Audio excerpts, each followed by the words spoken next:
बोले तीनों कंपलसरी हैं, तीनों का होना जरूरी है। जब कभी भगवान की बेदी बनाई जाती है तो बेदी में कहा गया 3 कटनी होना चाहिए। कितनी कटनी होना चाहिए?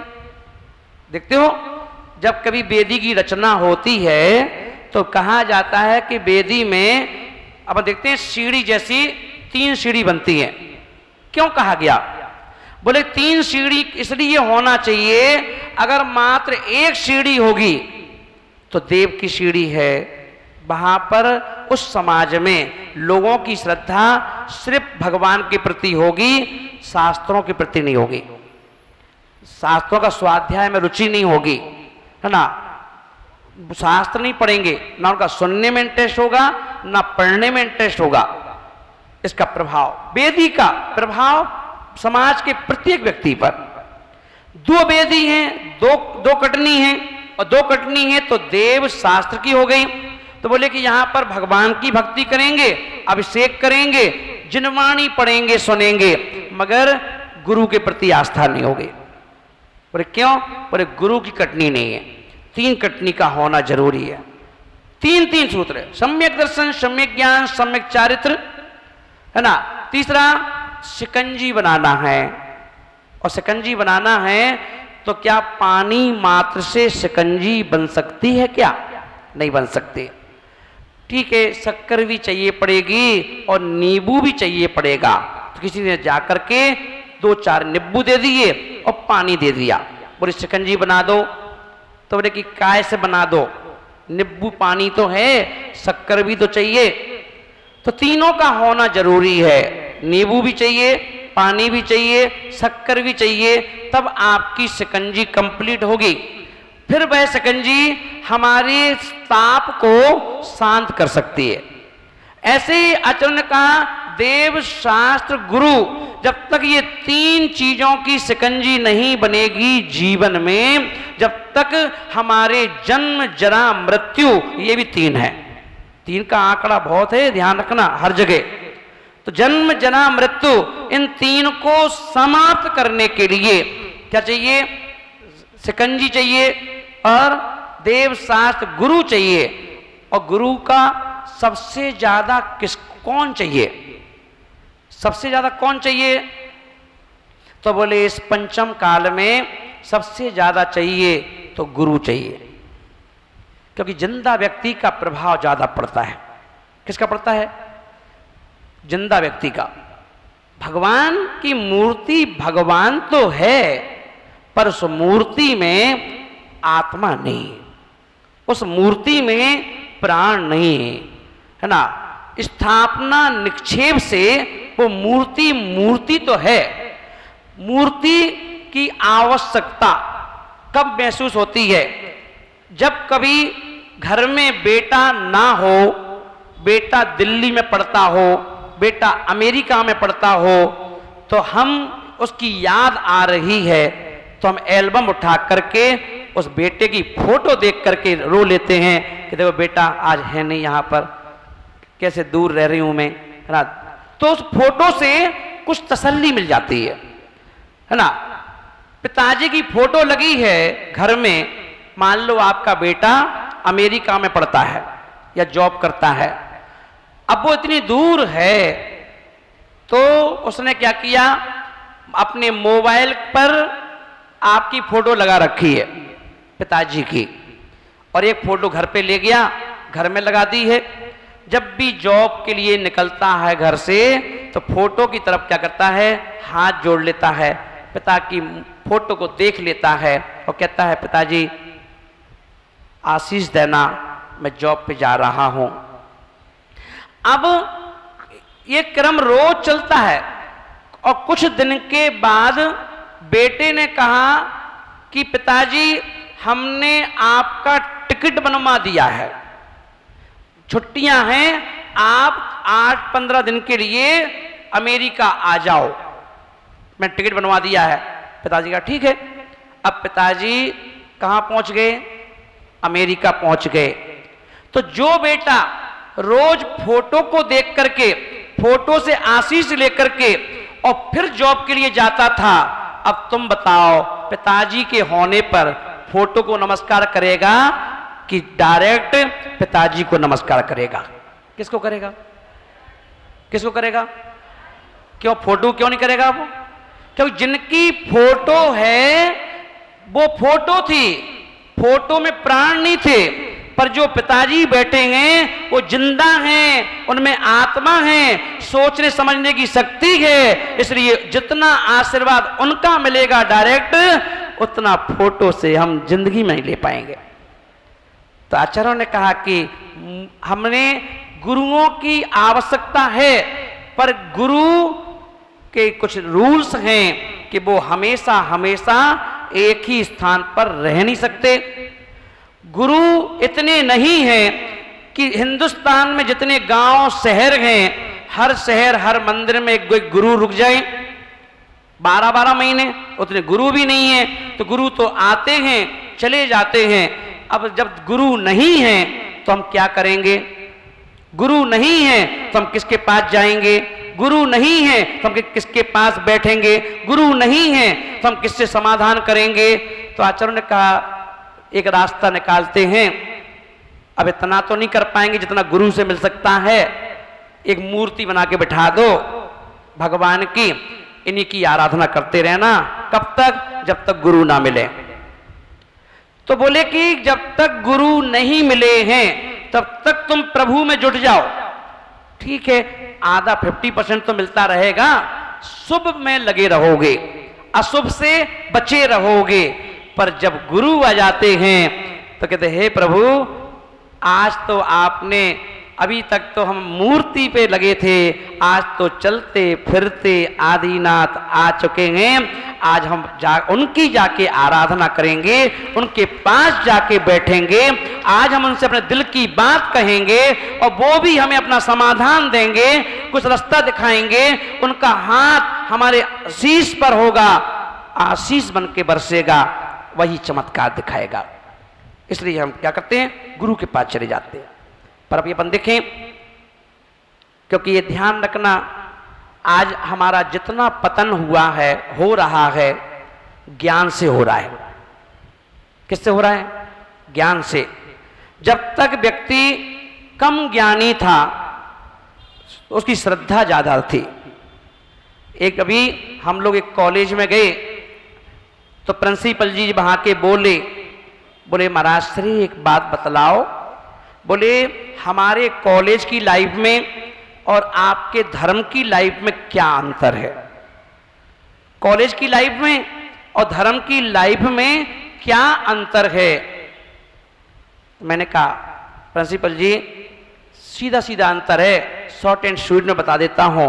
बोले बताइए महाराज, सब बच्चे भी सुनेंगे। मैंने कहा जैन दर्शन कहता है कि दुनिया के जितनी फील्ड हैं उन फील्ड में आप जिस बच्चे को जिस फील्ड में बढ़ाना चाहते हो उस बच्चे को उतना ही दिमाग लगाना पड़ेगा। जितना दिमाग लगाएगा उतनी अच्छी रैंक आएगी, जितनी अच्छी रैंक आएगी उतनी अच्छी जॉब मिलेगी, जितनी अच्छी जॉब मिलेगी उतनी अच्छी सैलरी मिलेगी। तो दिमाग लगाओ, है ना? बोले ये बात तो सत्य है। अब धर्म के क्षेत्र में मैंने कहा भगवान महावीर स्वामी ने कहा है ये धर्म का क्षेत्र है, वहां दिमाग लगाओगे तो ऊंचाइयों पर जाओगे और यहां दिमाग को बंद कर दोगे तो ऊंचाइयों पे जाओगे। बोले ऐसे कैसे? धर्म के क्षेत्र में दिमाग नहीं लगाना है क्या? मैंने कहा धर्म के क्षेत्र में दिमाग लगाने से व्यक्ति गड्ढे में चला जाता है। कहां चला जाता है? गड्ढे में चला जाता है। अब मुनिराज आए, बात तो उड़ते उड़ते सबके कान में पहुंच गई। महाराज जी आ रहे। कौन से आ रहे? विनम्र सागर जी आ रहे। तो अब उन्होंने सोचा अच्छा विनम्र सर आ रहे क्या? आ जाएंगे, कोई बात नहीं। क्या होगा? इंटरेस्ट नहीं आया ना इंटरेस्ट, अनदेखा कर दिया, दोष लग गया। क्यों? क्योंकि आप उनसे जुड़े नहीं हो।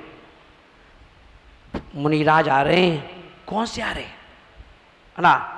विशुद्ध सागर जी आ रहे हैं। तो अच्छा विशुद्ध सागर आ रहे, अच्छा विशुद्ध कब आ रहे? उससे आया ना? है उससे आया। अरे सर अरे चतुर्मास हो जाएगा, यहाँ यही होने वाला है क्या? अच्छा अच्छा, बहुत अच्छी बात है ना। पर उसमें भी सब्र नहीं, उसमें भी सबको आनंद नहीं आएगा, उसमें भी जो जो दूसरे मास से जुड़े होंगे उस विश्व आ रहे क्या? अच्छा अच्छा चलो ठीक है, अच्छा है, चतुर्मास हो जाएगा ना, चौका लगाएंगे अपन से। खुशी नहीं हुई इसको, क्योंकि उसको मालूम है कि मेरे गुरु थोड़ी ना आ रहे। तो जो व्यक्ति जिस गुरु से जुड़ गया तो अब वो उसका ही हो गया, अब वो उन्हीं का हो गया। तो आचार्य बोल रहे हैं कि बताओ, एक से जुड़ करके शेष से तुम क्या हो, दूर हो गए, शेष से दूर हो गए, तुम्हारे नंबर कट गए। क्या हो गया? नंबर कट गए, सम्यक दर्शन में दोष लग गया, है ना। एक से जुड़ गए, बोले नहीं, जो आ जाए तो वेलकम। हे भरत चक्रवर्ती महाराज, आपका कल्याण एक अंतर मुहूर्त में कैसे हो गया? एक अंतर मुहूर्त में मात्र कपड़े उतारे और केशलॉन्च किया, मुश्किल से 15-20 मिनट के अंदर उनको केवल ज्ञान हो गया। इतने जल्दी? बोले क्यों हो गया? तो आचार्य ने क्या कहा? भरत जी घर में बैरागी, भरत जी घर में ही बैरागी थे। तो क्या कहते थे?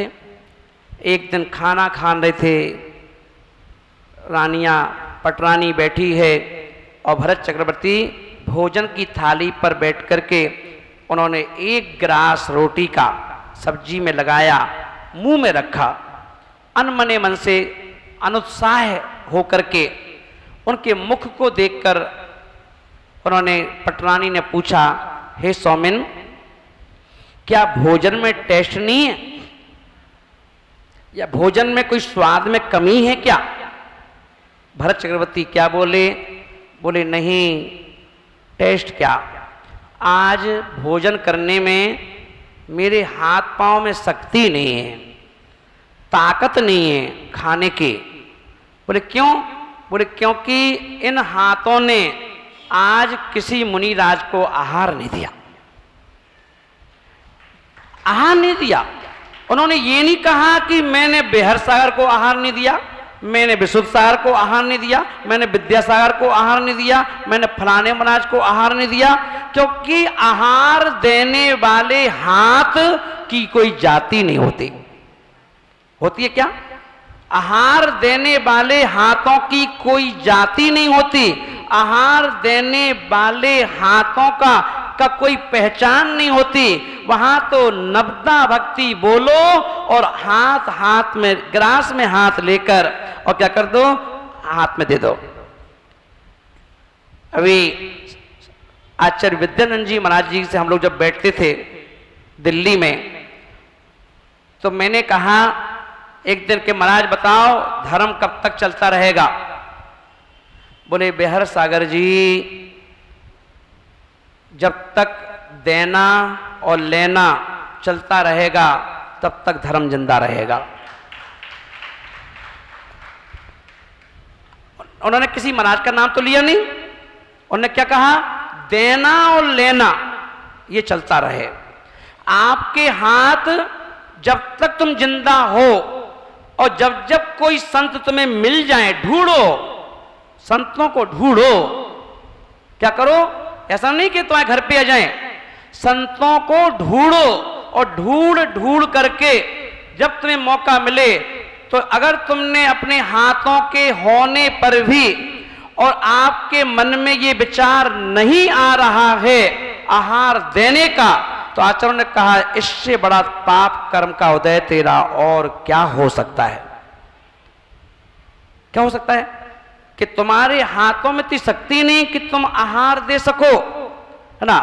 बोले कि ये देने का क्रम तुम्हारा है और लेने का क्रम गुरुओं का है। अब गुरु की फोटो मत देखना, तुम तो गुरु की अंजलि देखो। हमें अंजलि में देना है और उनको अंजलि में लेना है, तो उसका नाम धर्म है। तो बोले भरत चक्रवर्ती महाराज ने इस धर्म को जिंदा रखा।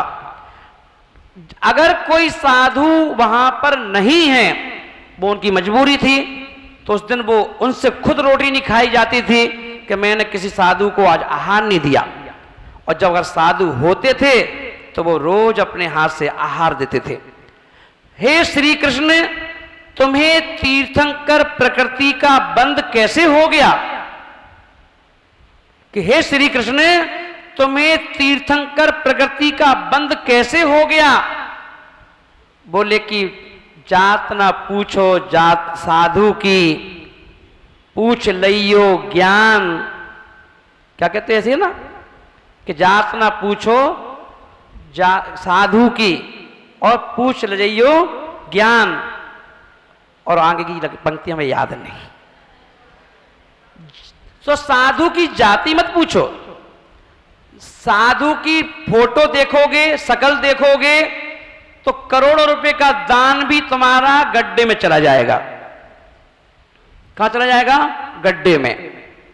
तुम भले ही अपने गुरु को, अपने गुरु, अगर तुमने कहा हमारे गुरु नियम से डूबना है, गुरु तो निकल जाएंगे, तुम्हें बाद में मिलेंगे 25-50 भाव के पास। मैं पूछेगा क्यों भाई तुम कहां हो? अरे मैं संसार में भटक गया। क्यों भटक गए? और मैंने तुम्हारी फोटो देखता रहा, तुम्हारी फोटो ले डूबी मुझे। क्या ले डूबी? भगवान महावीर स्वामी विहार कर रहे थे। क्या कर रहे थे? विहार चल रहा था। रास्ते में उनका एक चेला था, महावीर स्वामी का एक चेला था, निस्वार्थ वाला, उसको कोई मतलब स्वार्थ नहीं था, चेला था। वो पीछे भी चलता था उनके, तो वो देखता रहता था। वो सोचता था कभी ना कभी महावीर स्वामी हमें देख के मुस्कुराई दें, क्योंकि बोलते तो हैं नहीं, तीर्थंकर दीक्षा लेते ही मौन ले लेते हैं। तो वो इस चक्कर में रहता था कि चेला कि कम से कम महावीर स्वामी हमें गौर से देख लें, मुस्कुरा दें।